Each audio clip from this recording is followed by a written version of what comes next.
أعوذ بالله من الشيطان الرجيم. بسم الله الرحمن الرحيم. فيه آيات بينات مقام إبراهيم ومن دخله كان آمنا ولله على الناس حج البيت من استطاع إليه سبيلا ومن كفر فإن الله غني عن العالمين. صدق اللہ العظیم. ترجمہ آیت کا یہ ہے، اس میں نشانیاں ہیں ظاہر جیسے مقام ابراہیم، اور جو کوئی اس کے اندر آیا تو اس کو امن ملا، اور اللہ کا حق ہے لوگوں پر حج کرنا اس گھر کا، جو شخص قدرت رکھتا ہو اس کی طرف راہ چلنے کی، اور جو نہ مانے تو پھر اللہ پرواہ نہیں رکھتا جہان کے لوگوں کی۔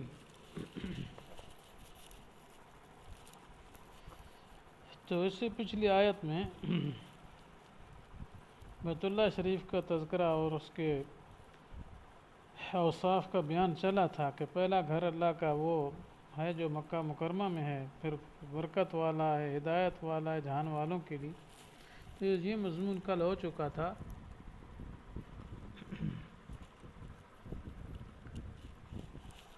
آج کی اس درس میں جو آیت پڑھی ہے اس میں یہ پہلا جملہ ہے فی آیات بینات، کہ اس میں یعنی ہی ضمیر کا مرجع بیت ہے، یعنی اس بیت اللہ میں اللہ کی بڑی بڑی نشانیاں ہیں۔ تو یہ بڑی نشانیاں کون سی ہیں؟ کچھ کا ذکر تو آگے خود آ رہا ہے، اور بھی بڑی نشانیاں جی، مثلا آپ صلی اللہ علیہ وسلم کے بعثت سے پہلے آپ کے ولادت کے سال میں جی بیت اللہ پر حملہ آور ہوا تھا، ابرا بڑا ہاتھیوں کا لشکر لے کر آیا تھا، لیکن اللہ تعالیٰ کی طرف سے اس کو تباہ و برباد کیا گیا، جس کا قصہ سورۃ الفیل میں آخری پارے میں ہے، الم تر کیف فعل ربک باصحاب الفیل۔ تو بہرحال وہ چھوٹے چھوٹے پرندوں سے اللہ تعالیٰ نے پورے لشکر کو تباہ کر دیا، تو اللہ کے گھر کو گرانے آیا تھا لیکن وہاں وہ پہنچ نہ سکا۔ تو یہ بھی بڑی عظمت کی نشانی ہے کہ اللہ تعالیٰ نے اس گھر کی خود حفاظت فرمائی ہے۔ اور اسی طریقے سے وہاں کیا ہے، تکوینی طور پر ہر چیز معمون ہے، امن والی ہے۔ اور ایک نشانی خاص یہ بھی تجربہ ہے، لوگ کہتے ہیں کہ بیت اللہ کے جس جانب بارش ہوتی ہے تو پھر اس جانب کے ملکوں میں اس سال بڑی بارشیں ہوتی ہیں، زیادہ بارشیں ہوتی ہیں، تو یہ بھی بیت اللہ کی ایک خاص قسم کی برکت ہے۔ اور ایک خاص اور نشانی، بڑی عجیب و غریب نشانی یہ ہے کہ بیت اللہ کے آس پاس منا کا علاقہ ہے، منا میں جہاں حاجیاں کنکریاں مارتے ہیں شیطان کو جمرات ہوتے ہیں جہاں شیطان کھڑا ہوا تھا کسی زمانے میں، تو یہ کنکریاں حاجی مارتے ہیں 10 11 12، تو 10 کو تو ایک جمرہ کو مارتے ہیں، اور کیا ہے 11 12 کو تو تینوں جمرات کو کنکریاں ماری جاتی ہیں، تو ہر حاجی جو ہے 7 کنکریاں مارتا ہے، تو اب لاکھوں حاجی ہوتے ہیں، لیکن ان کی جو کنکریاں ہوتی ہیں ان کے بارے میں یہ آتا ہے حدیث پاک میں کہ فرشتے ان کی کنکریاں اٹھا کر لے جاتے ہیں۔ ہاں، ان بدبخت اور بد نصیب لوگوں کی کنکریاں بچ جاتی ہے جن کا حج قبول نہیں ہوتا ہے۔ تو اسی وجہ سے لاکھوں کنکریاں ہر سال گرتی ہیں، لیکن کوئی اس کو اٹھانے کا انتظام نہیں ہوتا، چند کنکریاں بچ جاتی ہیں جو بد نصیبوں کی بچ جاتی ہیں، باقی کوئی نہیں۔ لیکن اب چونکہ حاجی بہت زیادہ جانے لگے ہیں، اور اس میں بہت زیادہ لوگ ایسے بھی ہیں جن کو حج کا پتہ ہی کوئی نہیں، طریقہ ہی نہیں سیکھا ہوتا، یا قائد ہی کفریہ ہوتے ہیں، تو چلے جاتے ہیں وہاں، تو ان کا حج قبول نہیں ہوتا۔ اب سنا ہے کہ کچھ عدم قبول والوں کی تعداد بڑھ گئی لگتا ہے، اب حکومت کو کچھ انتظام کرنا پڑتا ہے کہ وہ کنکریاں اٹھا کر باہر پھینکتے ہیں۔ تو بہرحال یہ نشانیاں خاص ہیں، ان میں سے آگے فرمایا مقام ابراہیم، یعنی منہا مقام ابراہیم، ان نشانیوں میں سے ایک نشانی مقام ابراہیم ہے۔ مقام ابراہیم سے کیا مراد ہے؟ تو مشہور یہی ہے کہ کہ مقام ابراہیم سے خاص وہ پتھر مراد ہے جس پر حضرت ابراہیم علیہ السلام نے کیا ہے چڑھ کر بیت اللہ کی تعمیر کی تھی۔ تو یہ عجیب قسم کا پتھر تھا کہ ابراہیم علیہ السلام اس پر جب چڑھتے تھے تو جس طرح دیوار اونچی ہوتی جاتی تھی، تعمیر بڑھتی جاتی، تو یہ پتھر بھی بڑھتا جاتا تھا۔ جب ان کو اونچا کرنے کی ضرورت ہوتی تو وہ خود بخود اونچا ہو جاتا ہے، جب نیچا کرنے کی ضرورت ہوتی تو نیچا ہو جاتا۔ تو یہ نہیں گویا آٹومیٹک طور پر اللہ تعالیٰ نے اس کو ایسے ہی بنا دیا تھا، اور ان کے خاص معجزہ بھی تھا حضرت ابراہیم علیہ السلام کا کہ وہ پتھر نیچے بھی ہو جاتا، اوپر بھی ہو جاتا۔ اور پھر دوسرا یہ اس میں خصوصیت کہ حضرت ابراہیم علیہ السلام کے پاؤں کے لیے وہ موم کی طرح ہو گیا، اور اس میں حضرت ابراہیم علیہ السلام کے پاؤں لگ گئے، اس کے نشان لگ گئے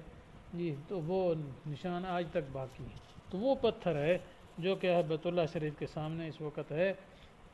تو پہلے تو بالکل قریب ہوتا تھا، پھر بالکل بعید کیا، لیکن اب کیا ہے وہ تھوڑا سا بیت اللہ کے دروازے سے ہٹ کر شرقی جانب ابھی ایک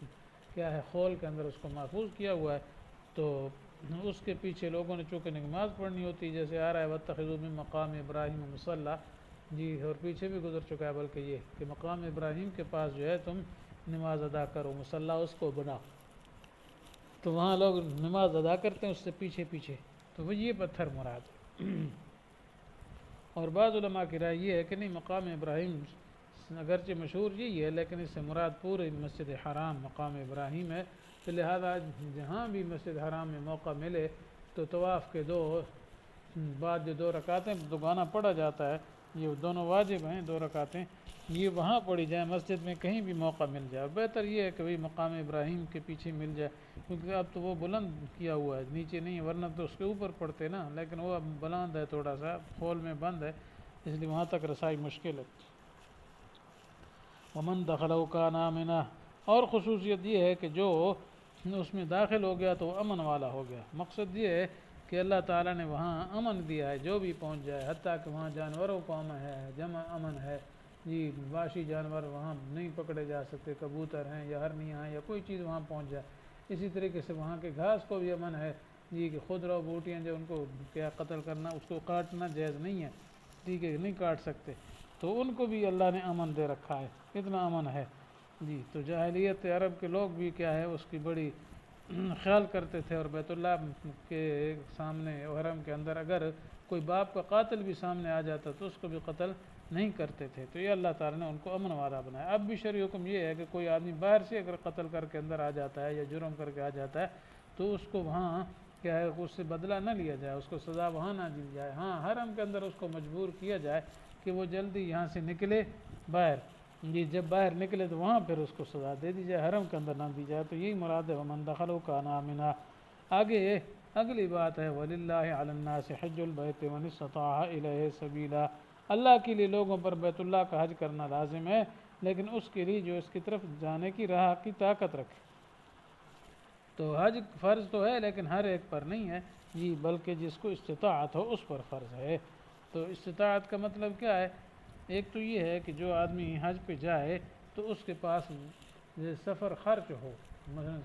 سواری کا کرایہ، آج کل تو پہلے بکنگ ہو جاتی باہر جہازوں کی اور خرچے کی سارا کچھ، تو بہرحال جہاز کا کرایہ ہو یا سواری جو موقع کی ہوتی ہے ہر زمانے میں اس کا کرایہ ہو، زیادہ راہ ہو، راستے کا خرچہ مرچہ ہو جی، اور جن لوگوں کا خرچہ اس کے ذمہ واجب ہے، مثلا اہل و عیال ہیں اس کے، یا اور والدین محتاج ہیں نہیں کمانے کے قابل، اور کوئی نہیں ان کا کرنے والا بوجھ اٹھانے والا، تو پھر جن کا خرچہ ان کے ذمہ واجب ہے تو اس کا حج کا پورے زمانے کا خرچہ، یعنی گھر سے لے نکلا جب سے پھر گھر واپس آنے تک سارا خرچہ بھی ہو جی، اور پھر یہ ایک شرط ہے کہ وہ خود صحت مند بھی ہو، معذور نہ ہو، اور پھر حج جو ہے فرض ہوگا۔ اور یہ بھی شرط ہے کہ راستہ بھی امن والا ہو، اور اگر راستے میں بد امنی حالات نہیں ہیں ٹھیک ہے، یا پابندیاں جیسے آج کل کرونا کی وجہ سے پابندیاں لگی ہوئی ہیں،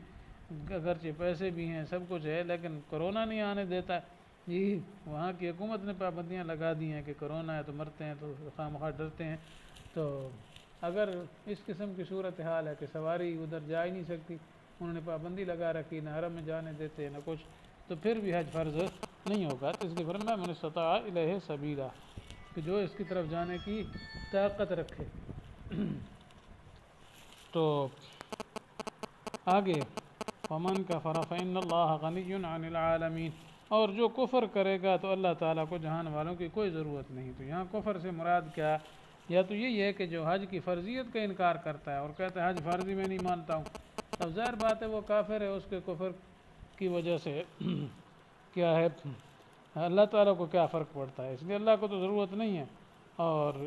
دوسرا یہ ہے ومن کفر کا معنی یہ بھی ہو سکتا ہے کہ حج کو فرض تو مانتا ہے لیکن حج کرنے جاتا نہیں ہے، جی تو یہ ایک قسم کی کفر کی شکل ہے۔ یہ بھی کہ جانتا بھی ہے، اس کے پاس شرائط پورے حج فرض ہونے کے وقت فرض ہو چکا ہے، جاتا نہیں ہے، کرتا نہیں، جیسے بہت سے لوگوں کے پاس پیسہ بھی ہوتا ہے، سواری کا بھی نظام بھی ہوتا ہے، سب کچھ جیسے پہلے دور میں چلتا ہے، لیکن حج نہیں کرتے، یہ کر لیں پھر جائیں گے پھر ماری جاتے ہیں، حج نہیں کر پاتے، تو وہ گویا کافروں جیسا عمل کیا۔ اس لیے مفسرین لکھتے ہیں کہ جو شخص باوجود حج کے فرض ہونے کے نہیں جاتا ہے قصداً، جی جان بوجھ کر لیٹ کرتا جا رہا ہے، تو اس نے گویا کافروں جیسے معاملے کی صورت اپنائی ہوئی ہے، تو گویا ایک قسم کی ناشکری وہ کر رہا ہے، اس لیے تعبیر کیا جو کفر کرے تو اللہ کو اس کی ضرورت نہیں ہے۔ تو بہرحال اس آیت میں بیت اللہ کی خصوصیات کا تذکرہ کیا گیا۔ دعا ہے اللہ تعالیٰ بیت اللہ کی صحیح تعظیم کی توفیق نصیب فرمائے، اور صحیح جن پر حج فرض ہے ان کو پورا حج ادا کرنے کی توفیق نصیب فرمائے۔ وآخر دعوانا ان الحمد للہ رب العالمین۔